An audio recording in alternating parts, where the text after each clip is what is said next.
Hey, I'm in the office virtually working this morning with my team to get checks out to our food banks. These checks right here represent over $100,000 that I'm about to hit the road and deliver.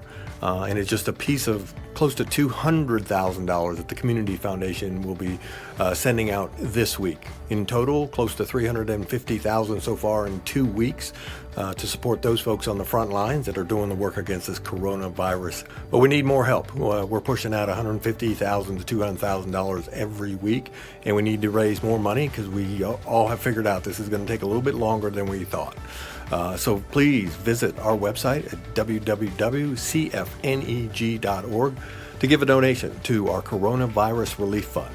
Thanks so much. You all hang in there, stay healthy and happy, but certainly stay hopeful and support the Community Foundation in the work that we're trying to do. Thank you.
We saw fear. There were just moments of unbelief. It was a little bit overwhelming to see how many people were in need. For us, it was organized chaos. Frankly, it reminded me of 9/11. And I got a call, and my friend had died. Spring break week was about 1,100 families came through when we're used to serving about 150. You're talking about 10 times of what we had. We changed to a drive-through process. Everything we need came in, it seemed like just in time. We didn't run out of food, we ran out of time to serve everybody. The biggest challenge now is there's a lot of needs out there right now, and you do have such thing as, the donors, burning out a little bit on stuff. By ourselves, we can't do a lot, but together we can accomplish big things. The health department felt a lot of responsibility to educate the community, to right-size their fear, and to really educate and provide guidance as best we could. It turned into a daily operational period, and all the leadership from the health department would then meet in the district operations centers where we had graphs and numbers, and we could all be together in one unit in one area so that we could really make decisions quickly and effectively. The community in Gwinnett County has just been incredible, starting with the cities and the county that really all came together at the perfect time with a unified voice. And then there are agencies like Gwinnett Cares that was put together very rapidly, funded very quickly, and then put out resources to people who really needed it at the most key time. During March and April, our volume, the number of customers coming to the clinic dropped so significantly, I began to worry that I could even keep the staff on payroll. So we went through a significant decline, and now we're on an almost overwhelming incline. I've never said wash your hands, wash your hands, wash your hands so much. People still need each other in very intimate ways, even in a crisis such as this. You cannot completely abandon the kinship and the loving relationships you have with people, even in a circumstance like this. If good comes out of bad, the good thing for my staff is they've really realized what a team they are. I think the early days of the pandemic were very challenging because there was no certainty. Every day we were responding to different information that we were being given. It was amazing the number of new clients about mid-March that started coming to us. There wasn't a day that we didn't have 5 to 12 new families coming for service. The one thing was the outpouring.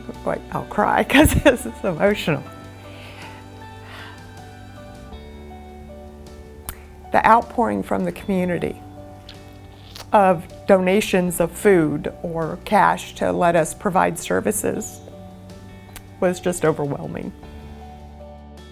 What we normally do all the time is we gather large numbers of kids in small spaces in the afternoons for homework and mentoring and all these kind of things. So that was gone, and so we canceled our programs. We kind of followed what the school recommended. So the school said, hey, for 2 weeks we're gonna be out. And so we thought at the beginning, 2 weeks are gonna be out, and so we'll just do some digital support for our kids and families. Pretty quickly though, we recognized that it was gonna be longer than 2 weeks. We quickly learned that essentially all of the students and families that were in our programs were doing or attempting to do all of their schoolwork from a smartphone. So no computers in the homes. So we talked to the schools. All the kids use Chromebooks at school. So we said, well, that's the simplest option. They're really great devices, super affordable. So we were able to raise some money and we purchased 517 Google Chromebooks for our families. And our kids are reading. So far, they're, hundreds of thousands of minutes online combined. Like, our kids are reading online, and their parents are the ones who are facilitating that. And to see, like, just organically, people in the mobile home parks where we serve, like, helping each other without necessarily even our facilitation was a really, really cool thing. So seeing this, like, community, like, rally together, it's probably the coolest story that we saw through all this.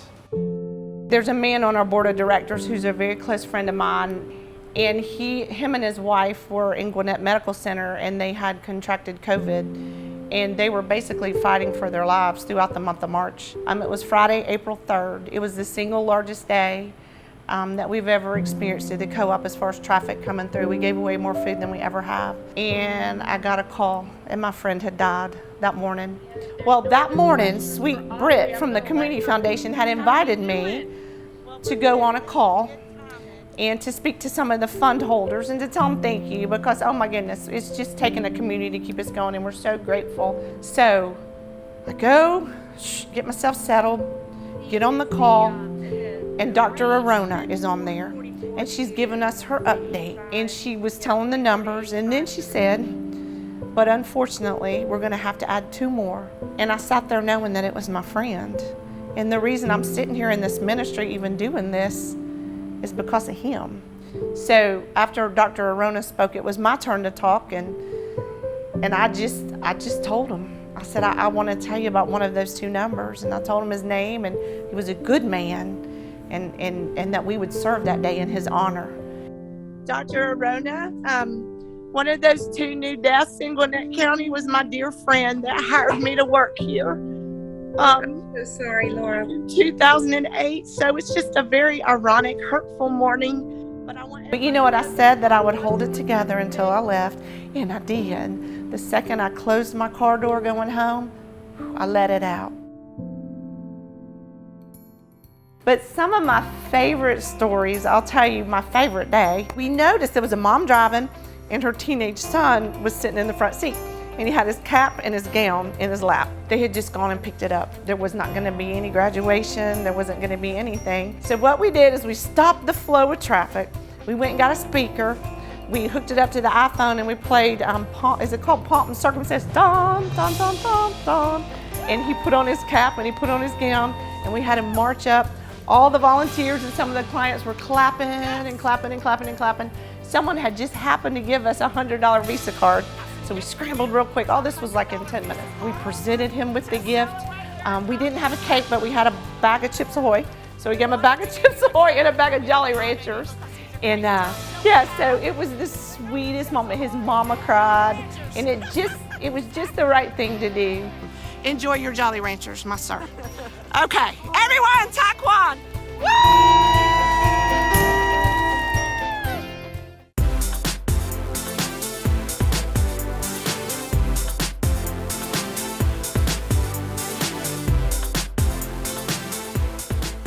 As you can see, we have certainly had some challenges this year, but our community has certainly risen to the challenge, and that's what tonight is all about, folks. So welcome to this year's Good2Care Celebration, where we're going to focus on what our community has done to care for one another. I am Britt Ramroop, Director of Fundholder Experience with the Community Foundation for Northeast Georgia, and I am so proud to introduce our President and CEO, Randy Redner. Hey, Britt. Good evening. How are you doing? Are we going to have some fun or what? We're going to have right? laughs. We're going to talk about a lot of good things and share a lot of good stories, but we're also going to have a lot of fun along the way. So welcome, as Britt said, to our Good to Give celebration. Who knew, right? When 2020 started, the journey that we would all begin together. And now that we're 20 weeks into that journey. It is through times like this, tough times, that we see the best in people. And we're going to meet some of those folks tonight.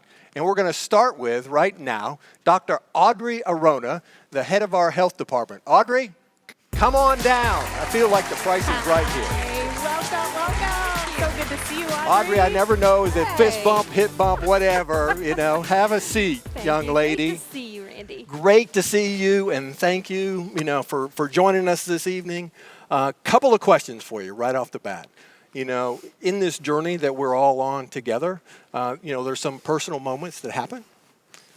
For me and, my family, it was the loss of my father-in-law to COVID back on March 27th. Right. And we appreciate your support during that time. For you, what's been a personal moment over the last few months? Oh, my goodness. Well, as the health director of the second largest county in Georgia, I felt this tremendous responsibility because our health department is charged with taking care of a whole lot of people, right? Right. And we know so much about this virus now. We've learned so much. but it's still continuing, and there's so much information that we gather, and not just from a state, but a county and a national level too. So I make it my charge, more or less, to really make sure that I'm in the know about those things, because I need to be the person that people go to community partner wise and all that. But you know, Randy, at the end of the day, I'm just a doctor. Right. And I really care about every single person that lives in the 3 counties I serve. Right. And Audrey, that shows, because I see you like 24/7. You ought to be on CNN because that's the way it is from there. Also talk about just recently, you know, the health department launched, you know, Join the Team. What is that about, and what are our audience out there that's watching tonight? What can they be doing from a health standpoint? Because, you know, it can't control it. I mean, we can control COVID, so it doesn't, you know, control us kind of thing. So we absolutely can, and we have to social distance. We have to wear masks or facial coverings. We have to wash our hands, stay home when you're sick, and all those things. But our campaign is all about join the team for a healthier Gwinnett. Right. And I'm so proud of our community partners because they've really jumped on this, right, and as a unified voice, right? And so what we want to do is amplify that message and then live out and model those measures too. And part of that, we've seen our community really buy into this whole I pledge, or pledge the I care. Right. Take the I care pledge. Right. And it stands for I commit to social distancing. I always wear a mask. I remember to wash my hands, and I engage in contact tracing. So I care, we care, Gwinnett cares. Okay. Audrey, thank you so much for being with us. And right now, we're going to pivot a little bit and talk about one of our other team members, Scott Mosley from 12 Stone. Now, Scott was scared to come on and sit on the couch, Audrey, so we had to videotape him earlier in the week. But here's Scott talking about what he's seeing from his chair with Gwinnett Cares. Hey, this is Randy, and we are here with Scott Mosley from 12 Stone. And Scott's been helping us, the community, in a number of ways with the COVID response, but one of them has been as our leader of Gwinnett Cares. So, Scott, talk to us about day one. You remember that day? I sure do. Yeah, I do too. So talk a little bit to our audience about that. Seems like 3 years ago, but it was just March 13th, right? I know. So, you know, there was a group of us, you and myself and a few other key community leaders. I think there's maybe 8 in the room, something like that, that got together and said, okay, if COVID becomes what we think it could, what are we going to do to help? Yep. And so we came out with a couple of priorities.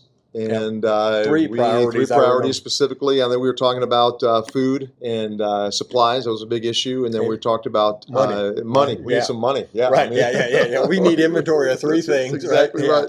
You know, and that was on Friday the 13th. I remember it, Friday, March the 13th. And we kicked that off. And we did. Just like you said, we thought, okay, 30 days, we'll be through this by the end of April. I think all of us were like, we can weather the storm for a few weeks. And now we're 20 weeks later, right? And I think we've all learned this is not a sprint, it's a marathon, it is. Right? It is. So what has that work turned into, and where does it stand today? Yeah, well, the great news about Gwinnett Cares is it turned into far more than I think any of us thought it would. And we now have well over 100 organizations, probably closer to like 150 from all across our community, from all sectors and all places of influence, of really people that just want to collaborate and have a heart and care about our community.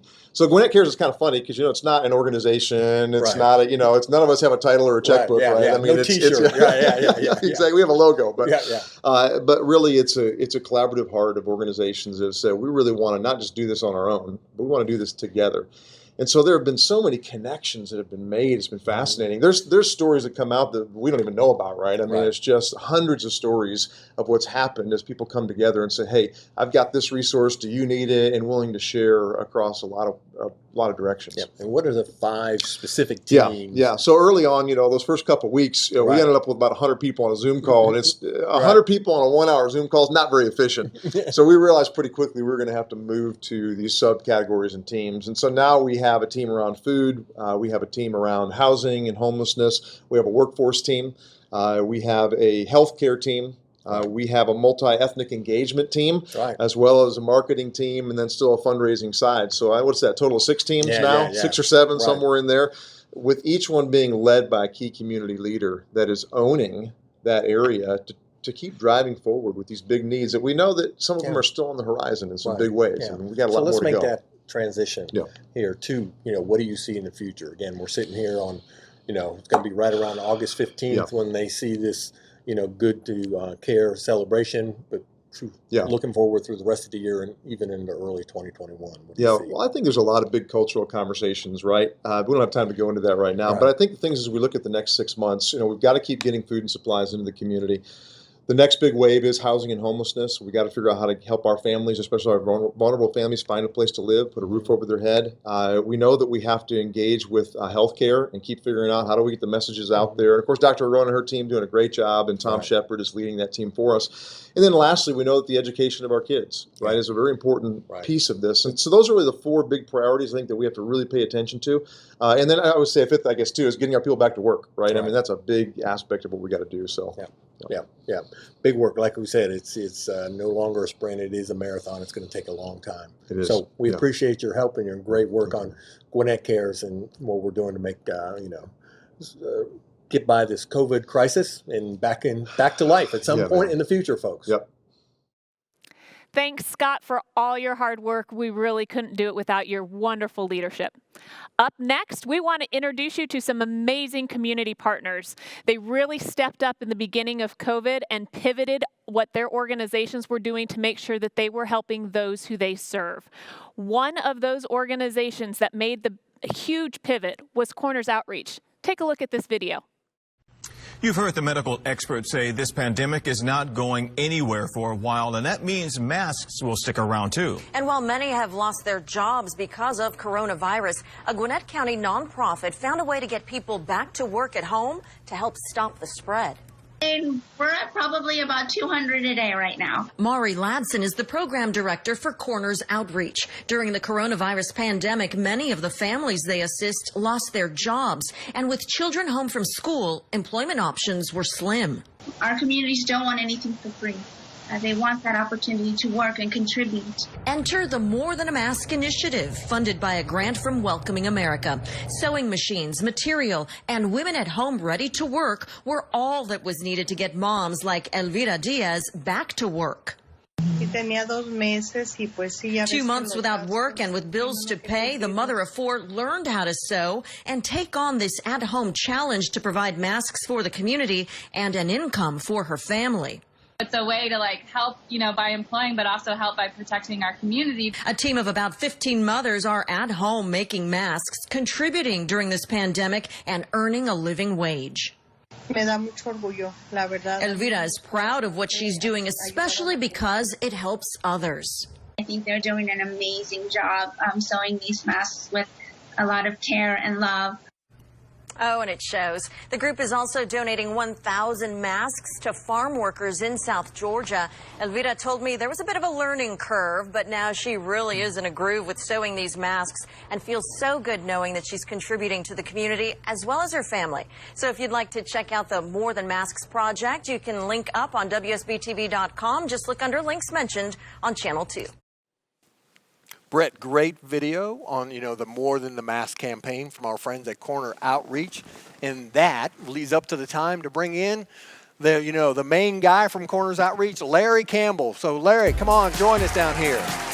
Hey, Brett. Hey, Larry. Hey, Randy. Good to see you. How are you, buddy? I am great, Larry. Good to see you. Come on in, have a seat. Thank you for the invite. Hey, you're welcome. I have my, Corners thank Outreach you. mask, sewn, Thank you for your support. And I Yes. wear, appropriately, so thank you. They're doing an awesome job. So, Larry, for, our audience, first, just talk a little bit about Corners Outreach, because this is going around the world. This is global, right? So a little bit about Corners Outreach, and then we want to talk about, the work through COVID times. Yeah, our 10-year history has all been about academic. Third grade reading levels, high school graduation. How do we get the kids to not only do better in school, but to enjoy learning? Then along So how many came COVID. kids are you working with? We have 450 kids, all in the local market. Right. Predominantly Spanish speaking, so I do a lot of work with multicultural and trying to understand second language type things. And we've had great success with it. And it's been very, very good. So you're working with Close the Gap on these kids that your program works with today. Correct. And then along comes March. Education gets turned up on side its head. What does Corners Outreach do to respond? Well, it's like what I saw the Gwinnett County Cares team do is they just said it's a time for all hands on deck. Mm-hmm. So we went to our families and said, what do you need? And how do we make this work? And we learned that they need food and they need help with utilities. some families, probably 4 per family. You're talking 1,600, 2,000 people. Life turned upside down. Yeah, we gave away 30,000 pounds of food in a few days. And in our previous 10 years, we never gave away 3,000 pounds of food because food became very, very important. First things first, right? Exactly right. First things first. Okay, so tell the audience out there, again, this is a global audience. Tell them what do you need, and then, give them your website so they can come help you out. Okay, thank you. And part of it gets into is we use asset-based community development. What is your asset? We surveyed our parents, and 101 moms could sew. And we said, hey, let's make masks. Okay. And here we are. How can these people help you? Yeah, buy 1, 2, a mask. 3. Here's what we need to do. Buy a mask individually. We need to wear a mask. Buy a mask for businesses. Get in a regular way of doing that. Help support jobs because we honor people by putting them to work. Our moms are working at home, taking care of their kids instead of paying someone else, and we can learn together, and they need Chromebooks. Okay. We need technology. And give them the website. cornersoutreach.org, www.cornersoutreach.org. cornersoutreach.org. You heard it here first. Well, maybe not first. Larry, thank you so much for your time. We appreciate it. We're going to bring on one of your, great compadres. Yeah, thank you for your support. You're welcome. Have a great evening. Thank you, Brett. Thanks, Larry. So next up, we wanted to talk to and take a look at another great program working with single families and particularly single moms. So let's welcome Joy Monroe from Spark. So Joy, come on out. If you think you brought a family with you. Thank you for joining us, and good to see you, girlfriend. Hello. Hi, Mom. Hi. Boom. So Joy, Spark. Yes. Tell the audience, this global audience, a little bit about Spark and what you do day to day, and then we're going to talk about, this family and how you've been a help to them. Well, Spark has always been focused on providing educational services to single-parent families. We do workshops and seminars on any topic of interest to single parents, as well as provide an after-school program for children. However, when the pandemic hit, when families come to you and tell you... Before you jump into that, let's introduce the two here. So this is Zion. She's one of our Spark kids from the Spark Kids Academy. We've had her since she was in kindergarten. She looks really smart. I like her. She's very smart, smarter than all of us. And her mom, Marion. Hi. Hello, Marion. Good to have you. And Zion this week was honored in our Book Buddies program. She's done more hours of reading than any other student in our entire program. Woohoo! Yay! Okay. How many hours? 18.3. 18.3 hours this week. Okay, fantastic. Love it. So how did you, because the families you work with, to be honest, they're on the edge already, right? They're single moms. There's a lot on them. Right. And that's before a pandemic comes, right? Exactly. So, boom, along comes a pandemic. You have to transition your organization to do what? Yes. Well, we started with our motto, which is single does not mean alone. So we called our families to find out, what do you need? What do you need from us? How can we help you? So our families, as always, were very honest and open. We need food, we need technology, they gave us the list of things that they needed, and we just had to pivot and adapt. So in a short amount of time, we donated $22,000 in gift cards for families to go to grocery stores and get food. Okay. We were also able to donate laptops to families. Zion was one of our students who was able to get a laptop so that she can stay on top of her studies. Look at that smiling, boy. I like that. Yes. Got to have the technology today. Yeah, you do. Some of our moms were telling us that they have 3 and 4 children accessing digital learning on a cell phone. So, of course, that's not sustainable. No way. So being able to provide tangible things that families need was really important for us. Thanks to your support, we could do it. So, Mom, talk about Joy and Spark and the support they've given you or not given you. If there's something we need to fix, we can do it right now. Go ahead. Miss Joy and Sparks was very helpful to my family. She is a joy. Yes, very don't wonderful. Let her head get too big, but yeah. First, they was able to help us with laptops, with food, and comfort, and someone to talk to. Right. And we could always call them and. And that last piece that you talked about, just comfort, just somebody to talk to. Yes. That somebody is on your side, yes. right? Where you're trying to take care of kids. Yes. Who can you talk to, Mom? Exactly, right? And it made a big difference in our family's life. And I will thank her and thank Sparks and everyone else always. So, Joy, tell the world out there what they can do to help you and the website so they can go do that if they want to learn more. So, of course, we still need technology for our families. We still need volunteers to tutor and listen to our students read in our Book Buddies program. Also volunteer tutors for our virtual after-school program. Our website is singleparent411.org. Singleparent411.org. Joy, thank you so much. We appreciate you folks Thank you. joining Thank you for us having today, us. Thank you. sharing your story. Boom. Congratulations, Thank book you so buddies. much Thank for you, having Mom. us. You're welcome. You're welcome. Bye-bye. Okay. And congratulations, that's awesome. Britt, I was supposed to turn my phone off and it's ringing, and it's a Zoom call. Zoom call. You're not I got so why tired. Do you have a Zoom call I'm scheduled like for right zoomed out, right, with that. Oh, Britt, no, and it's Dick. You told me this was a Zoom call. now? Well, maybe it's not. Good to see you. Good to see you too. Maybe you guys. No, could we just can do meet this together. by Zoom, Dick. I You guess can, we yeah, could. yeah. Hey, good Welcome. to see you. Welcome. Good to see you, my friend. Yes. Oh, and they want to take. Oh, look at Oh, look at this. this. Yeah. In honor of Zoom, because we all have grown to love it. Oh, yeah. There you go. Yeah, Hey, Zoom. Randy. Let's do it one more time. Yeah, you Hello, guys look Dick. pretty How are good. you Good doing? to see you. I can't hear you. Yeah, I'm used to seeing you guys that way. Okay.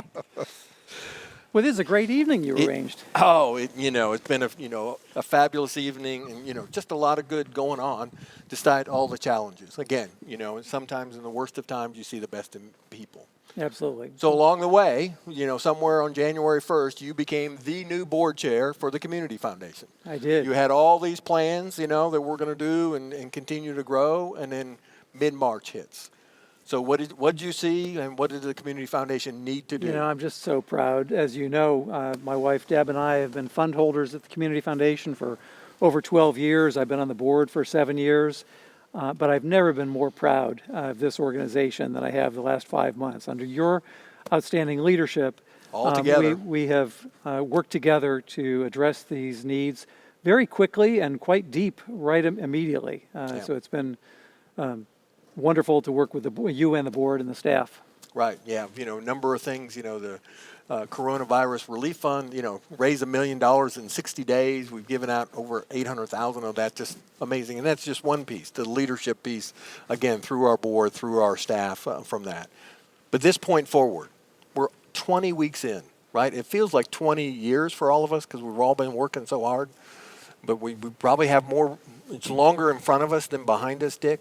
What do you see that the Community Foundation needs to work on and continue to work on for our community? Well, as we all know, there's no playbook to refer to here, but leadership always provides the solutions and the answers. And so the Community Foundation and the board, and with your leadership, is working to connect those organizations in our community, whether it's the county leadership or the school system leadership or all the nonprofits that we work with, and making sure that we talk together and understand the needs, and we can go out and find a way to address those needs and help as many people as we possibly can. Right. Connect people who care with causes that matter. That's it. Very good. That's it. Well, Dick, you and I have a lot of thoughts about the work that we've done, but we went out also and captured some video around the community about the Community Foundation. So take a look at this.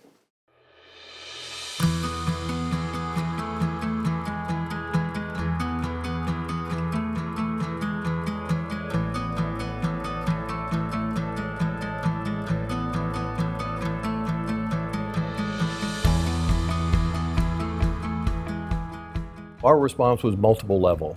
One, it was, okay, let's set up the coronavirus relief fund and get that going, because we knew we needed, again, an inventory of cash.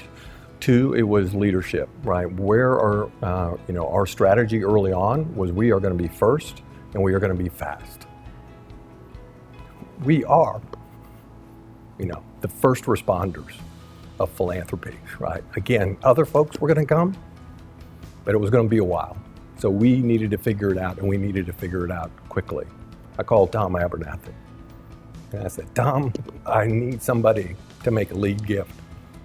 And he said, Randy, I'll do it. He says, what do you need, 5,000, 10,000? I said, no, sir, I need 50,000. And then I need you to go ask your friends to do the same thing. We retooled the way the grants committee worked and very quickly started asking for and approving grant applications. The grants committee identified very quickly several $100,000 of immediate needs that had to be addressed, and I think plugged a lot of gaps that would have been devastating had they not been quickly addressed. I was glued to social media and the news And one of the things that popped up so quickly was what the Community Foundation was doing. I was loving seeing folks getting ahead of the problems. So that was a little bit of a lifesaver for me as we all started trying to deal with new and different things that we've never dealt with before. I just felt the need to start helping because I had time on my hands and people needed the help. So my first point of reference were the food pantries. And I became very active helping them with food drives. We began to think about what the most important thing was in light of the health pandemic that we were experiencing. That was to keep people safely and securely housed in whatever means possible. We really have to utilize our extended stay hotels and motels as kind of a sheltering option. So we really focus on making sure people who were in those facilities that were at risk of being evicted or being put out in the streets were able to stay there. And it's really been very successful. We've served over 1,200 people to date, providing shelter in Gwinnett County. Really been able to put a lot of people in safe and secure settings despite the fact that we have this global pandemic ongoing. I go to a Title I school where over 60% of the kids are on free and reduced lunch. So these are kids that I learn with and that I talk with that could possibly be going hungry. So I wanted to make sure to try to give back as much as I could to food pantries and causes that were feeding kids in our community.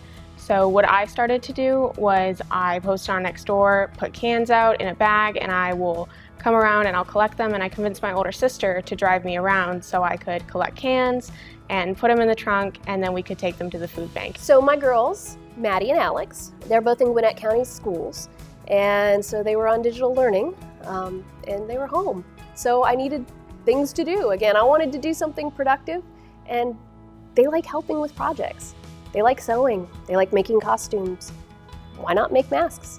During the course of the crisis, the Community Foundation's been a critical link between the nonprofits who are serving our community and sources of funding, not just fund holders who have been interested in helping out, but the county, the state, and the federal level as well. So when I look at the Coronavirus Relief Fund, for example, number one, I went to the board. I got a lead gift, and then I went to my board and Emeritus board and said, leaders lead. And I need you to lead right now. I need you to step in and show the way. And every one of them did.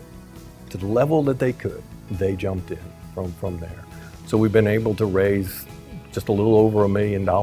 We have already pushed 800,000+ back into the community. And that's, again, in the first 20 weeks. So it's that, just to watch the community response and how our team and our board and fund holders responded. Just been a fun story to watch.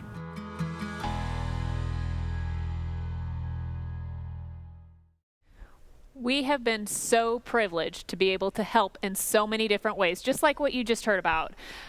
But we've also been able to help through matching grants.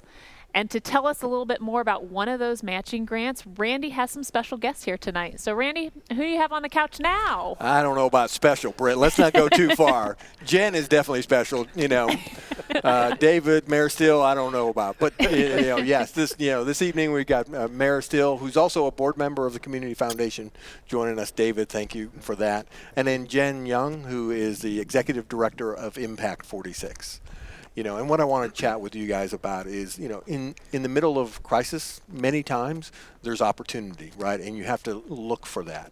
And here was an opportunity. Jen, Impact 46 was already at work, but thinking about some different things. David, the city was looking at homelessness and thinking about some different things. And boom, along this came and say, okay, we can jump in and do something to accelerate that work.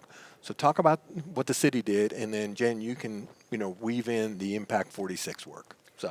So COVID just became a catalyst for us to really take off and do something that we've been thinking about, how to deal with homelessness and work with the nonprofits. So we put up $125,000, but we said they had to go out into the community and match it because government doesn't need to be solving all the problems. Right.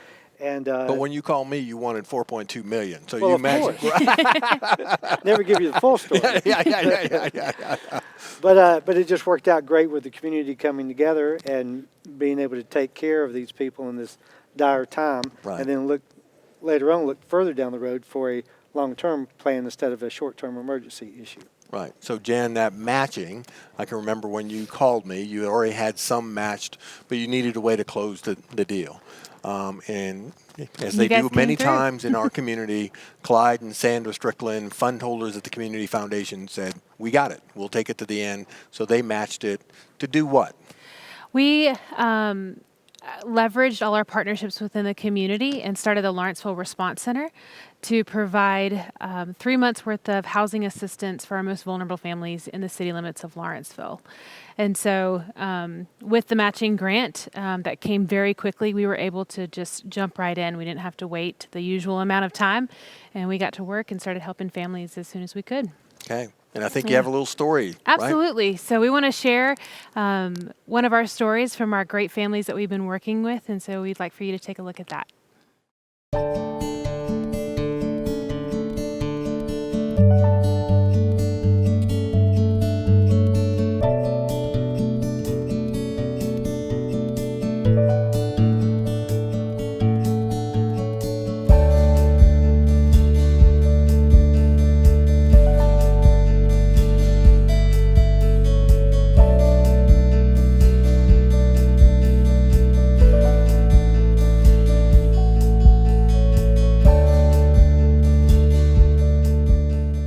I've never heard of trisomy 18 before.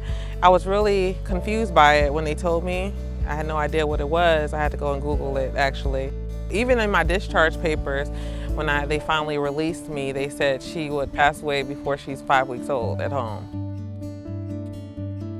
At that time also, my mother, she found out she had to have surgery. She was down to like 15% of her heart function, and she ended up having strokes thereafter, so she ended up passing away. And then even after that, my father, he contracted COVID-19. He said he had a mild case, but he said that even with his mild case, he felt like he was gonna die. At that point, I was like drowning, you know what I'm saying? Like trying to figure out like, what can I cut corners in? You know, like certain things you can't, you know, like diapers and food, you know, so I was really suffocating at that time. She looked like she had the weight of the world on her back. Hunched over, never saw a smile. You could tell she was under extreme duress. She'll always be special. She's really overcome so much, more than most. Through the Lawrenceville Response Center with Impact 46, we've established a model that can help these folks get to self-sufficiency and get to permanent housing with just a little bit of rental assistance and assistance with employment, assistance with food, and someone to talk to. She calls and checks up on me and my kids to make sure we're okay. She always says, are you okay? Do you need anything? And I don't know if she knows how important that is because I don't really have no.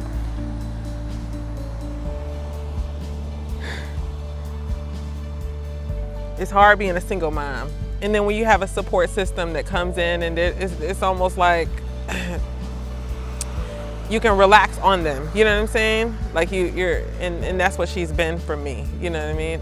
I've just been really grateful for her. Doretta's one of the success stories of this program. She's made strides in every area. She's going to be okay.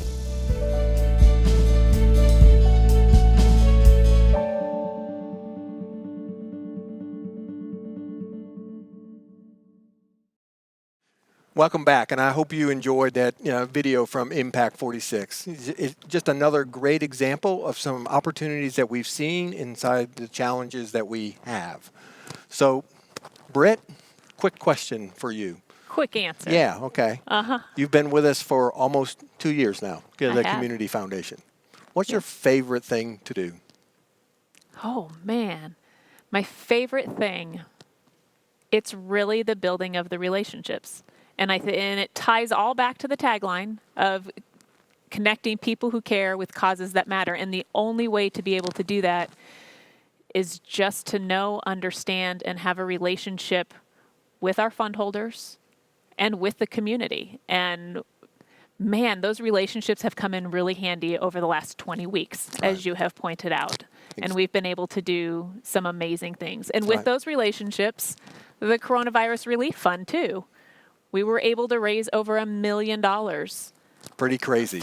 From everybody in the community, but also from a lot of our fund holders who really wanted to help and step up. Yep. And you got to do something special with some of that money. So why don't you tell the folks about that? Yes, it's probably the most fun that I had over the last 20 weeks. There have been some great moments, but being able to take some money and go surprise some deserving nonprofits who have had the boots on the ground, down in the weeds, helping those caring for our community. Right. And these were organizations had no idea that we were coming. Really? No. Oh, you surprised so them. Welding tears in eyes, and they were so happy and excited. And organizations that aren't just working in one community, but one of them, as you'll see, works the entire state of Georgia. And that little bit of money that we're able to help support them goes such a long way. Okay. Good. So I think the viewers should take a look. Hey guys, Britt here. I'm here at the Place of Forsyth and I'm getting ready to go and surprise Executive Director Joni Smith. She doesn't know we're coming. Well, she knows Heather's coming to take some pictures, but she doesn't know what we're coming with. So come on, follow me. Let's go surprise her. Hello? Is Joni here? Hi, Joni. Good. We're here to surprise you today. Oh my gosh, that is a surprise. We are so proud of you and all the work that you guys have been doing over the last 5 months and taking care of everybody in Forsyth. We're so proud of the work that you're doing. So we wanted to contribute a little something to you to continue on with the good work so you can continue to care for all those who need it. Thank you. Thank you so much. You're That is quite such a nice welcome. surprise. Yeah. Can you tell us a little bit about what you're seeing and what this might help for? Well, we shall see. We've just bought a home that we are renovating, and it will house at-risk young women that are 18 and older or aging out of foster care. We are in the throes of that, and every day we find something we need to pay for, so that might be our #1 project for it. But then again, it's such a challenge with food and this ever-changing environment that we're in. So I know food can always need support, and of course the home, we want it to be exactly the most tranquil and wonderful spot for these girls to transition and live. That's wonderful. So I'm thinking that might be my pick of the day. Oh my gosh, such a nice surprise. Wow. Okay, everybody, be very quiet. We're giving away a surprise grant today to Jamie Lackey and Helping Mamas to help support their efforts to raise money to get a van to help them. So shh, here we go. We are surprising you today because you guys have been so great for our community over the last 5 months. You've been caring, and we want to thank you for caring, and we want to contribute $5,000 to you guys towards your effort for money for the van. You guys, did you hear that? Oh my gosh, this is the best surprise. I was like, I just got off a thing and oh my gosh, this is amazing. Thank you. They're so excited. I'm so excited, I don't know what to say. You were just supposed to come take a picture with me. Right, we are. We're taking a picture. Surprise. Thank you. Can you tell us a little bit about the van effort and? Yeah. So, now I have to re-scramble my brain, sorry. Yes, so we are fundraising, as you can see, for more than a van.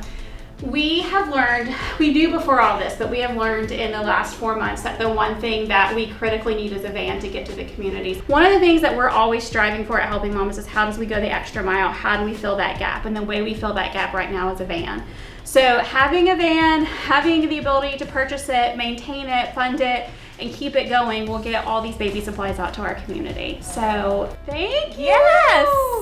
Happy Thursday. Happy Thursday. Best Thursday ever. Thank you all so much. Yes, this is incredible. Hey everybody, Britt here. We're today going to surprise Belisa and Sarah Familia, and they don't know that we're coming and what we're gonna do. I have no idea how this is gonna play out today, but let's go surprise them with some money.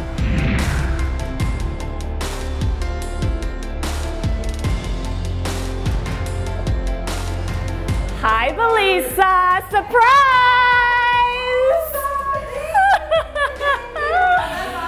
Come over here. Come over here. Today we wanted to bring you a little gift from the Community Foundation. As you know, we are celebrating being good to care, and that is what you and Sarah Familia have been doing forever, but really a lot during the last 5 months. And we are so happy to be able to support you and proud of the work that you've been doing in serving the Latino communities, not just here in Gwinnett, but also over in Cobb, and however further your reach actually goes than even you know. So we wanted to give a little gift and say thank you so much for caring. Oh my goodness, thank you. You have been a blessing to our families, to us. You were there from day one. When all of this emergency started, you were one of the first ones to call us and offer your support. And you have been every day. You created groups that supported, that provided us with support and coordination of care, money, everything that we have needed through all of this. So thank you, thank you, thank you. You have done so much. Those calls that we started having back in March, in which we were able to coordinate care with all the other nonprofits. So many resources. We found laptops through another partner for the kids. So many things that we have done thanks to that. And Brett was the one coordinating that. So I'm sure that took a moment, but certainly all the time you put into creating that was worth it, because I'm sure there are other nonprofits that greatly benefited from that. So thank you. This office has seen more COVID patients than any of our other offices.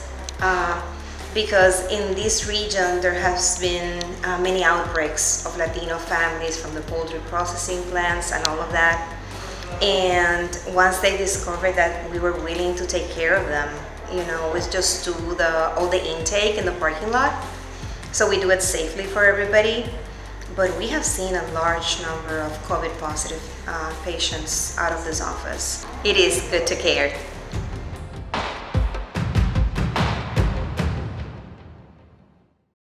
So Britt, I can see why it was a lot of fun to do that. It was a lot of fun. Yeah. Most fun I had. No, and when you think about, again, the coronavirus fund, $800,000, we've been able to do that multiple times over the last few months, but more to come. So we wanted to end tonight, with a kind of a special guest appearance and talk about another great partner in this work that we've been doing. And that is Commissioner Jace Brooks from Gwinnett County. So Jace, come on out and join us if you would. Brett, Jace, always good to see you. Good to see you Yes, too. who'd you bring with you here? Yeah, that's know, right. That's he's right. my Yeah. little This is have a seat, Jace. Thank you, Randy. Appreciate you joining us this evening, and having a conversation with us. So, Jace, when we all got into this in March, right, it's everybody all into the pool, into the deep end. That's right. And the county has been there with us side by side in all the work that's being done on both the nonprofit side. But I wanted to, we wanted to have a conversation about that. And, what has, how has the county responded, and what do you guys see going forward? Well, thank you, Randy. And, this is my last year serving as county commissioner. Yeah, you're going out with I was supposed to just glide into the sunset here, right? But God had other plans, I believe. Yeah. So yes, as this pandemic hit, we all had to pivot. I think that's the word for today, right? Yep. We definitely had to shift gears, and we shifted into high gear. So the county so far has been able to give out $14 million to our nonprofit community. We have another $17 million on the way. And it has been absolutely amazing just seeing what the nonprofit community is doing with those dollars and the way that they have collaborated, come together, and are really just making a huge impact on those that have been impacted the most by this virus. Another big thing that we've right in the middle of doing right now is providing $20 million to our small businesses through grants and through loans. Those small businesses were just majorly hurt during this time. They were hammered. That's hammered. right. That's right. And I also want to say, Jace, a thank you to the staff at the county, right? I think about, Tina Fleming and her team. I mean, you guys got into food distribution and you had done some of it before, but not to the level, that you have, and many other things that you've been doing to work with our senior population and all that. So kudos to all the Gwinnett County staff on top of that. Absolutely. A huge shout out to Lindsay. Right. Lindsay with Tina's team has really just been making everything happen. I don't even have the numbers, but it's been the unreal amount of meals, food that's been provided. One of the things I was most excited about is what we accomplished during spring break. Right. All right. We needed to figure out a way to help some of these school kids have meals that otherwise they would be missing. Right. Yep. Community came together. Right. Government, nonprofits, and made it happen. Right. It was so exciting. Okay. Good. Well, Jace, thank you again for joining us, being a partner. We got a long way to go and a lot more work to do, my friend. We'll keep it up. Good to see you. All right. Thank you. Thanks for stopping by, Jace. Thank you, Brett. Good to see you. So, folks, thank you for joining us in our, who knows, first annual Good2Care. I don't know, but we just appreciate you taking the time this evening. We want to say thank you first to our sponsors. These, all of our sponsors tonight were sponsors for our Good to Give celebration. None of them said no to this event. Said we're in, we'll do that. We also want to thank you to the folks that helped produce this event. 30 days ago they said, hey, we're going to come and we're going to do this virtual thing, and this is how we're going to do it. And me being the good leader I am, I go, sure. So a shout out to, Heather Loveridge from Magnolia Media, to, Rob Matola and East to West Media Group, and, all of his production team that came around to, make this, event for us. To Amanda Sutt from Rock, Paper, Scissors, who's been with us and her team for a number of years helping us. To Britt, for making sure that I don't miss anything, but I'm sure I missed a lot, Britt, along the way. To Hebron Church, that allowed us to come use their facility this evening to share this message. Almost every day of the week, people call me or reach out to me and say, how can I help? And, I respond a lot of times with Mother Teresa, who said, help with the one next to you, right? Start there. Our tagline, as we shared earlier tonight, is connect people who care with causes that matter. And if you want to get connected to one of those causes, or if you need some help, reach out to us. Reach out to me or to Britt or anybody at the Community Foundation. Call us, text us, and we want to respond and help you with that. It's a journey, and it's a journey, for all of us from there. So from our family, from us, from our board, from our staff, our fund holders to you, we hope and pray that you will stay, safe, that you will stay healthy, and most importantly, that you stay happy. We will get through this. Last thing, Britt, we decided we needed another panel of experts to talk about coronavirus and how to respond. So enjoy this one last little video from us. And again, thank you for joining us for Good2Care.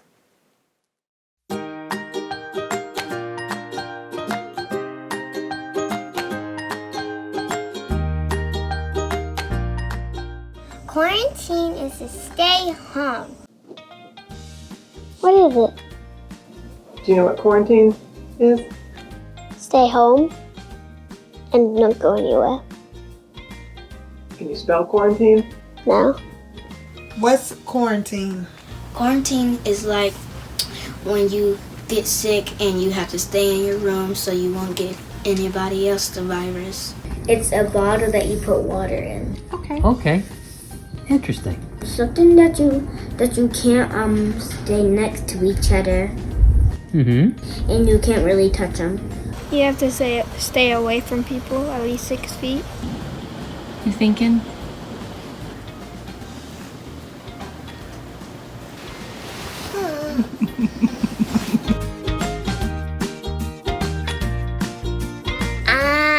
Some type of sickness? It means you're sick. Okay. How do you spell it?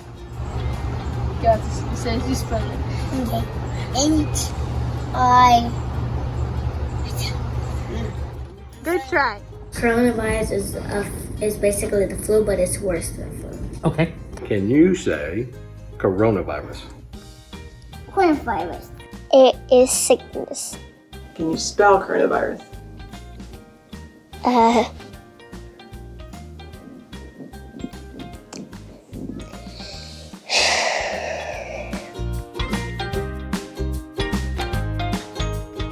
You help other people and you care for them. Caring means like, say if I care about my family, I'll treat them the way I want to be treated. Caring about others, like helping them. Caring means you care about someone, you feed them, you give them stuff, you just care for them. That you hold something. That you hold something? Thanks to Care for the... Thanks for watching the Good2Care celebration. Thanks. You can say thanks for watching our Good2Care celebration. Thanks, to Care celebration. Our Good2Care celebration. Ready? Thanks to Care. I can't say it. Thanks for watching our Good2Care celebration. It's Good2Care.